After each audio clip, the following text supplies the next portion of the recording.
You're lying in bed, and a conversation from 6 hours ago is still playing in your head.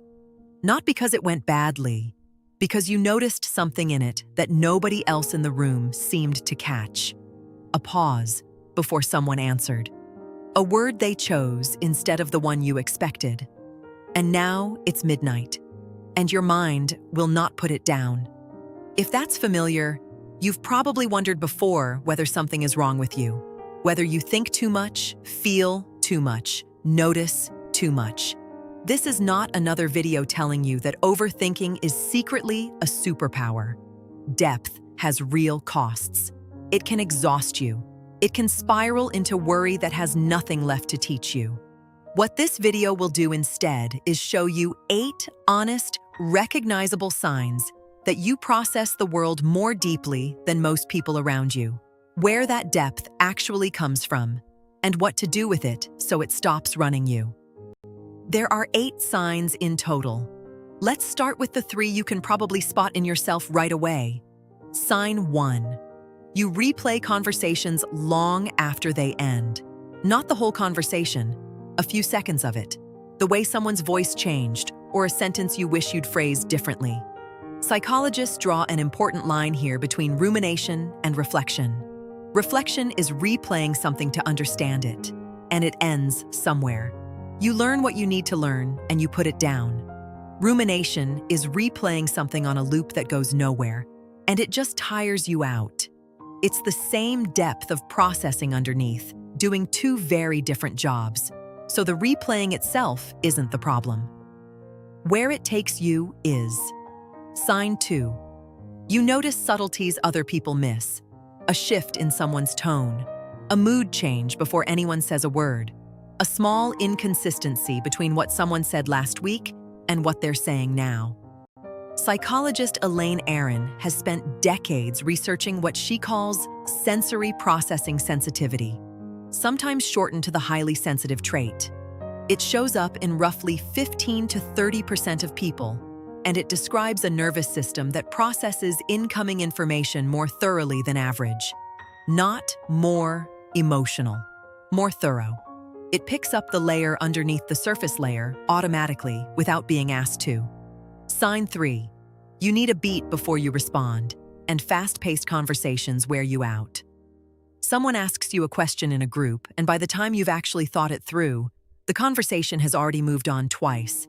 This connects to something researchers describe as dual process thinking. One system in the mind is fast and intuitive. The other is slow and deliberate. You're not slow, you're deliberate. And deliberate simply takes longer because it is actually doing more work underneath the surface. There's a reason small talk specifically feels like it's draining something out of you, and that's coming up in a moment. What connects all 3 of these signs is the same underlying thing. Your mind doesn't skim, it reads twice, which raises the next question.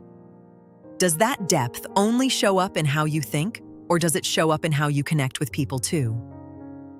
Sign 4. Small talk drains you, but a real conversation energizes you. 20 minutes of weather and weekend plans can leave you feeling flatter than when you started, while one honest, specific conversation with someone can leave you feeling more alive than you've felt all week. Research on well-being keeps turning up this same pattern. It's not that you're antisocial. It's more often linked to introversion or to a trait called openness, both of which are about what kind of connection actually feeds you. It was never about how much talking happened. It's about how much of it was substance. Sign 5. You see connections between things that seem completely unrelated. A conversation about your job reminds you of something your grandmother once said. A documentary about ants makes you think differently about the dynamics on your team. This is one of the clearest markers of a trait called openness to experience, part of the well-established Big 5 personality model. It's the trait most linked to associative thinking. A mind that doesn't file ideas away into separate, sealed boxes. Sign 6. You feel other people's emotions as if they were your own. Someone tells you something painful, and it sits in your chest for the rest of the day, even though it didn't happen to you. This is affective empathy. And it can slide into something researchers call emotional contagion, where someone else's emotional state genuinely becomes yours for a while. Here's the honest cost side, because this trait isn't free. When it goes too far, it's called empathic distress, and it's one of the most exhausting parts of being wired this way. Feeling everything, that closely, that often, takes something out of you. If you've recognized yourself in even 3 of these so far, you've probably wondered what your specific pattern actually looks like. Not just "I'm a deep thinker" as a general label, but where your depth tends to show up and where it tends to cost you the most. That's exactly what the Pattern Map quiz was built for. It's free, it takes a few minutes, and instead of a generic label, it gives you a personalized picture of your own pattern. There's a link in the description if you want to find your map. 6 signs in, and a shape is already starting to form. But 2 more are still coming, and they're the ones that explain why all of this is exhausting in the first place. If you've made it this far and this is resonating with you, the most useful thing you can do for future you is subscribe. This channel exists for exactly this kind of moment, when you finally see your own mind described accurately instead of pathologized. New videos twice a week. Sign 7. You question things other people accept without a second thought, including your own conclusions. You don't just disagree with the popular opinion in the room. You also go back and check your own opinion a week later to see if it still holds up under its own weight. Psychologists call this need for cognition, a trait describing people who genuinely enjoy effortful thinking rather than avoiding it. It isn't contrarianism for its own sake. It's a mind that treats "I already decided this" as an unfinished sentence. Sign 8. Solitude feels necessary, not lonely. You can spend an entire Saturday alone and end it feeling restored rather than isolated. For deep processors, solitude isn't the absence of connection. It's recovery time. The space where all the input from signs 1 through 7 finally gets to settle. The distinction that matters here is chosen solitude versus imposed isolation. One refills you, the other empties you. Learning to tell the two apart is part of managing this trait well. So here's where all 8 signs actually point. These were never 8 separate quirks.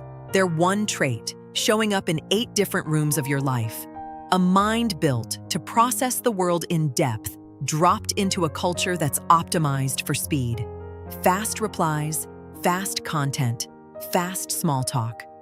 The exhaustion you feel at the end of an ordinary day isn't your mind malfunctioning.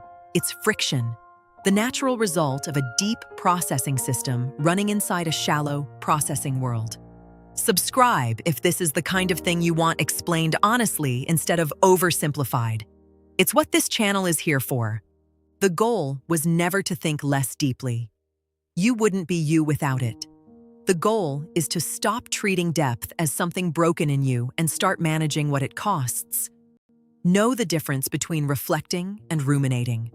Know when solitude is restoring you and when it's tipping into isolation. That's not a smaller way to live. It's the same depth you've always had, finally pointed somewhere useful.